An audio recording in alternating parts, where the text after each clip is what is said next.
a blessing with insight, a resource of motivation that can help anybody to get through, not get by. Let's talk about life, so let's gather your people together, start passing out invites. We speak on behalf of the Father, you already know how we coming on this side. Like, we can get spiritual, we can even talk political. We gotta go from milk to meat, it's time to cut the umbilical. Here we can push you to bounce back, this for the dreamers and outcasts. We got some trials to outlast, it's a spoken word podcast. Hey, what's up, everybody? Welcome to the show. Welcome to the Spoken Word Podcast. I'm your host, Luis Mendoza. Hey, I got a few things I want to talk to you about. First and foremost, let me say thank you to all of you people who continue to show your support, continue to show the love to the platform. Thank you for all the connection that we have made through our social media platforms. We are in Facebook, the Instagram, YouTube, and TikTok. So thank you for all the messages. Thank you for follow us and stay in touch with us. I got a big announcement, man. I'm working on my very first interview. That's going to take place next month, God's willing. Everything is working together. You know, the studio is coming along. We almost there. We got things situated. We're not where we wanted to be, but we're getting close. So I'm excited about it. Finally got my logo behind me, thanks to my buddy, Fernando Lopez. Thank you, buddy. Thank you so much for all your help, man. Appreciate it. But hey, it's Father's Day, man. And we just want to say to all of you dads here at the Spoken Word Podcast, man, we want to celebrate you. We want to tell you how much we love you, how much we need you, how important you are in the life of your children, your family. You matter, Dad. You are so valuable. You're so important. Please understand. Don't take it for granted. But for me, Father's Day is very a day that I get to celebrate it because number one, I'm a dad. I got 5 boys, and who I love them very much.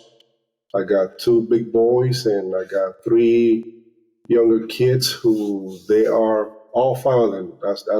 They're my world, and I'm just blessed to be part of their life, And for me, this is the day that I get to celebrate also my Heavenly Father. I'm a blessed man. Thank you to my Heavenly Father for all that you have done for me. He's a great Father. And I want to say also Happy Father's Day weekend to my Lord and Savior, Jesus Christ. How do I celebrate Father's Day? That's a great question. For me, Father's Day is not the day that I get to stop being a dad. Mother's Day, when Mother's Day, for Mother's Day, moms, for whatever reason, not all, but some moms, it's the day for them it's my day, I don't want to do anything, and rightfully so. Rightfully so. But that's not how I celebrate Father's Day. Father's Day, I just want to get up, wake up my kids early in the morning, and I want to cook this huge breakfast for all of us. And I want to get them ready when we can go to church to praise our Lord Jesus Christ. And then we want to come home, and I want to grill for them, and I just want to serve them. That's how I celebrate Father's Day. Now, look, I know that's not popular. I know some people, they just want to sit around the lazy boy and bring my food, bring my beer, bring my cigar. It's my day. You're here to serve me. Hey, that's on you. But that's not how I do it. I just want to serve my kids. And here's why. The whole idea of me become a father was mine. I wanted to be a dad. That's all I wanted. Once I gave my life to Jesus, I got married. Having said that, for me, the privilege that we get to be somebody else's father, somebody who call you dad, somebody who needs you, somebody that you get to bless. To me, it doesn't get any better than that, man. And just to me, I don't take those things for granted. I am blessed to have some beautiful boys, and I love to be with them. I love to take them to the sport events. I love to see them what they do in church, how God used them in some capacity, things like that. Uh, but I just like to be a father, man. I love to be around my kids, man. You know, my kids, that's my wife and I, that's all they have, man. They don't have, there's nobody but us. You know, when they in school, grandparent days, we the grandparents. We go to school, you know. I want them to know I'm here for you. You know, we go to every basketball game, practice, uh, any church event they got going on, we'll go, we'll be there because we are so blessed to have these boys. At least I'm so blessed, man, to say, man, this is my son. That's my son right there. And so for me, Father's Day is more like it's a day for me to just honor them, you know, honor my children. It's the day that I get to serve them. You know, I don't mind, dude. I don't mind. A lot of people, you know, they give me a hard time for that. But hey, listen, that's just how I do things, man. I don't know. I don't know how else, what else to do. You know, the first thing that comes to mind is just serve.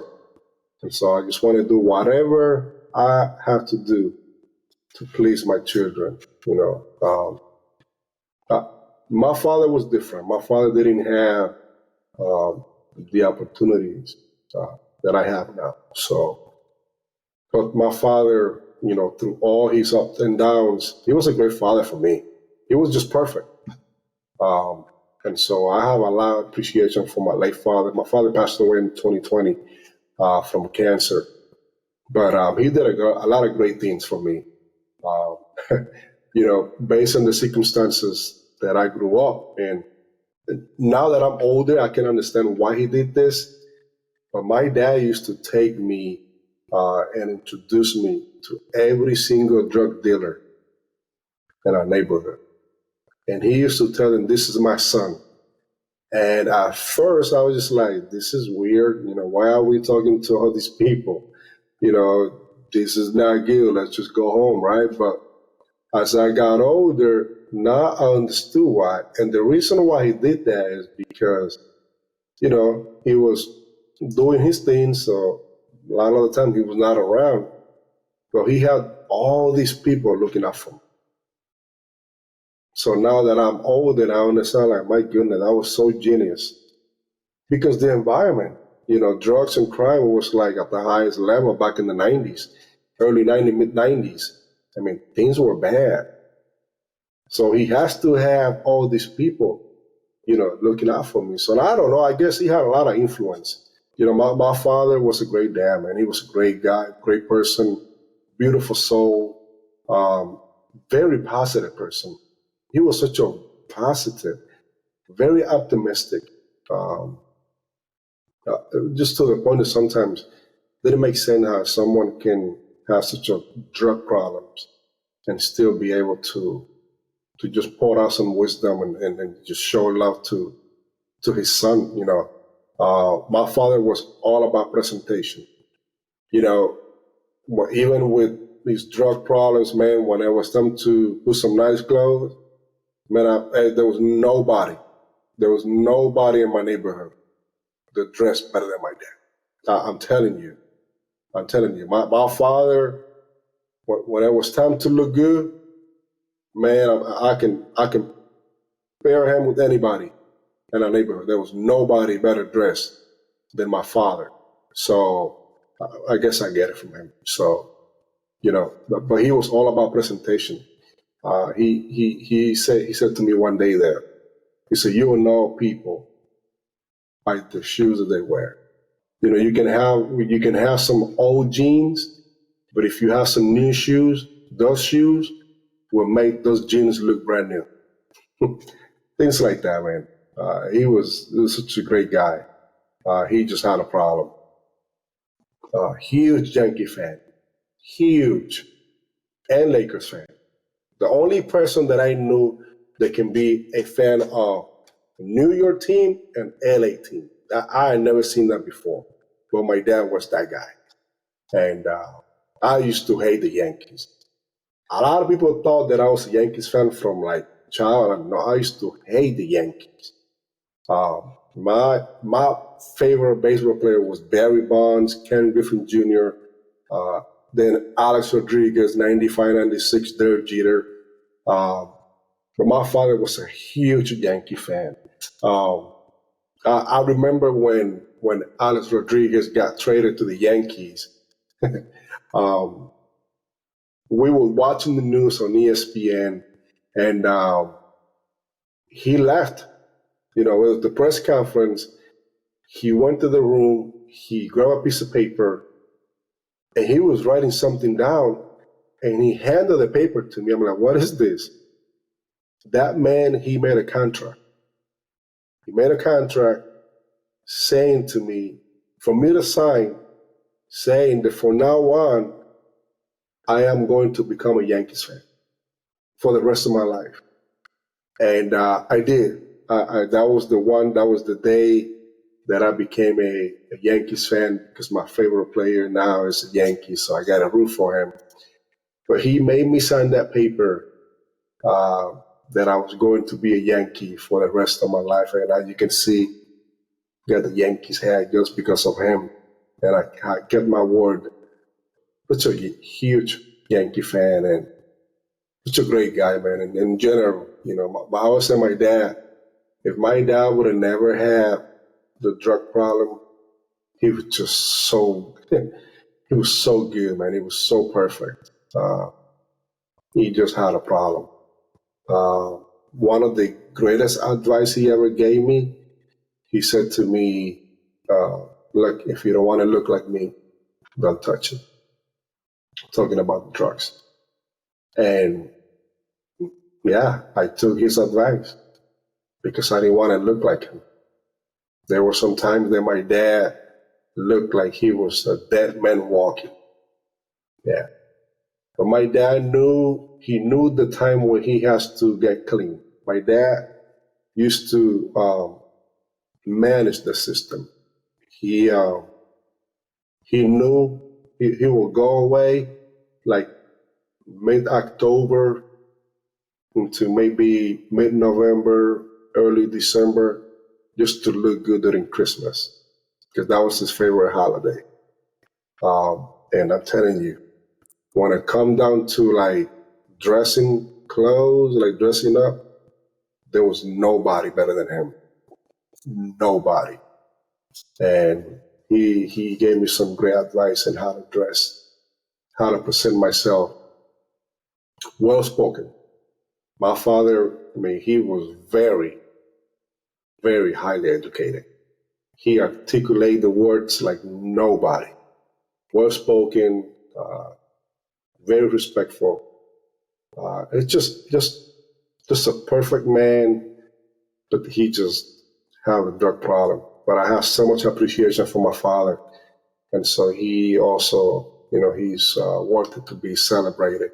I also got some great guys, man. I got some great men of God in my life who they have poured out into my life and how to become a better dad and how to become a better husband. We got a lot to think about, man. A lot to be thankful, a lot to be grateful for these men that God have blessed me with. Um, you know, that's how I learned to become a great father and to become a great husband. You know, I tell my wife, you know, not too long ago, we were just having a conversation, and I said to her that the greatest gift I can give my kids is to love their mom, because I didn't have that. You know, love brings security. You know, love uh, creates safety. You know, and I didn't have that. Although my dad loved me and protected me, he was ruthless with my mom. My dad was, you know, he physically abused my mom many times. Um, you know. And as a kid, for somebody, of my age, at that time I was between maybe 10 and 12, you're coming from home, you're coming from school, uh, you just didn't know. You didn't know what was going to happen. And you didn't know what, anything. There was so much tension in my house that sometimes I'm even like, I have no clue how I was able to maintain good grades, play sports, and at the same time dealing with all these problems that we had at my house because of my father drug problems. And when I said that my father was a perfect father for me, I'm talking in terms of the environment. I am I'm a way better father than what my father was. But in terms of the environment, in terms of where I grew up in, he was perfect for that. He protected me. He didn't let anything to happen to me. I got friends, man, I can count friends with one hand. I'm telling you. Um, and I told my mom one day, I wasn't gonna give my mother the uh, the horrible privilege, if I can call it like that, for better lack of words, to bury me. I went to so many burials. I went to so many funerals of friends. There's just so much going on. I yeah, I can't even tell you.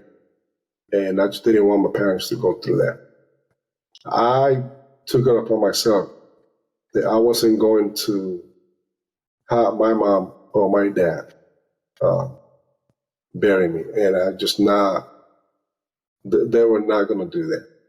So yeah, when I talk about I have a perfect father, I'm talking about the environment and how well he protected me. You know, uh, how he had everybody, you know, looking looking out for me, and these people had the authority that if they catch me doing something I wasn't supposed to be doing, they were going to handle me. They were going to deal with it because my father gave them the authority to do that, and I appreciate that, because I had access to everything I wanted to: drugs, money, guns, you name it. Everything was there for me. But these people didn't allow me to get involved in all that stuff. And I do appreciate it. Now, later on, as I got older, that was a different story. But in my teenage year, when I was playing baseball and basketball, I mean, they protected me. They saw me as the only hope from the neighborhood to make it big. Um, but I have so much to be thankful, man. So Father's Day for me is just that, man. It's just celebrating, with my kids, and just let them know how much I love them, let them know how much I appreciate them. And it's an honor for me to be their father. So, Dad, I know you tired. I know you work hard. I know you gotta, just you're the provider for your family. I get it. I get it. But man, I'm telling you, for those of you who work 10, 12 hours, double, 16 hours, listen, money's not everything, man. Your daughters, your son needs you. You know, they need you. I made a conscious decision about 8 years ago. I took a huge pay cut financially because I want to be around my kids and my wife. I want to be able to help her and be present in all my kids' activity. I didn't want to miss none. And thank God, so far that's just the way it's been. And I would do it again if I had to, man. I love to be involved in my kids' life. I love to have a conversation with them and get to know, get to see, their struggles and, I don't let my kids to see, uh, you know, people tell me, man, you got to let them kids to see struggles. And I'm like, I don't know about that, because as a father, our job is to alleviate the problem, to alleviate the tough time. Now, I am not talking about disappointing. I am not talking about things that they're going to have to go through that's totally out of your control. But I'll give you a good example. When I was a child, when I was a teenager, I knew in my house when there was no milk. I knew at my house, my mom's house, when there was no food. I knew at my mom's house when we were struggling. And I think for somebody, a teenager, 12, 13, 14 years old, that is not something kids should be worrying about, you know? So when I say I want to alleviate the tough time, that's what I'm talking about. They don't need to know if we have money or if we don't. They don't need to know, you know, if we're struggling with something. That's none of their business. Like I give you a quick story. I have the windshield, the front windshield of my car was broken for months. And my youngest son, we're driving one day. He said, "Hey, Dad, when are you gonna fix this window?" And I'm like, "When I get some money." And he's like, "What do you mean? You got no money?" So for him, it was like a huge deal. I'm like, "What do you mean you got? There's no money?" I said, "Son, it costs a lot of money to fix it." But that's what I'm talking about. Like that's not none of his business. Like worry about whether we have money or we don't have money, whether we have food or we don't have food. That's what I'm talking about, alleviating the tough time. Now, disappointed that they're gonna go through life, things like that. That is totally out of my control. But all the other stuff, man, they don't need to be worried about that stuff. That's mom and dad's business. I always tell my kids, look, your responsibility is to love God, go to school, have some good grades. That's all I ask. You love God, you go to school, have some good grades, and we good. That's the only require that we emphasize in our kids' life. You don't have to play sport if you don't have to. We don't make sport priority. For us, it's just a basketball game. That's what it is. We can care less whether we lose or we won. Listen, I tell my kids all the time, whether you lose or you won a game, I'm gonna love you anyway. I'm gonna be proud of you anyway. So for me, it's not that big of a deal. I don't make sport to be like priority in our lives. There's other things that are more important. So I don't put that responsibility on my kids. I know they had dreams and they got things that they want to do in life, but I'm not one of those fathers. But you gotta make it. You gotta no, bro. I'm not. I'm not doing that. Put that into my kids' life. It's just not. It's not worth it. I don't want them to have that responsibility that you gotta hit it big so that you can take care of us. Not at all. And if they make it big, hey, you don't owe me anything. I tell them just like that. You don't owe me anything. My job was to bring you here, and that's what I did. That's what I'm doing. That's what I'm working on. Alleviating the tough time. Not the hardships, not the disappointment, not the things that they might have to go through, with their friends, things like that. But the day-to-day operation in our home, that's none of their business. And I don't tell them, and they don't need to know. And so other people, bro, you gotta let them see. No, I'm not gonna. No, no, that's just not gonna happen. So, but hey, man, it's this Father's Day weekend, and this message was for you, Dad. I want to let you know how important you are, how needed you are. You know, um, I tell people all the time, and for those of you with boys, in order for that boy to see the man, in order for him to be the man, he has to see the man. So show up, show out, fathers. Your weekend, enjoy it, have fun, celebrate with your children, with your family, with your wife. You're a great dad. You're a great dude, and you deserve it to be celebrated. So, happy Father's Day again. This is your host, Luis Mendoza. This is the Spoken Word Podcast. Happy Father's Day. God bless you. See you soon. Like, we can get spiritual. We can even talk political. We gotta go from milk to meat. It's time to cut the umbilical. Here we gon' push you to bounce back. This for the dreamers and outcasts. We got some trials to outlast. It's a Spoken Word Podcast.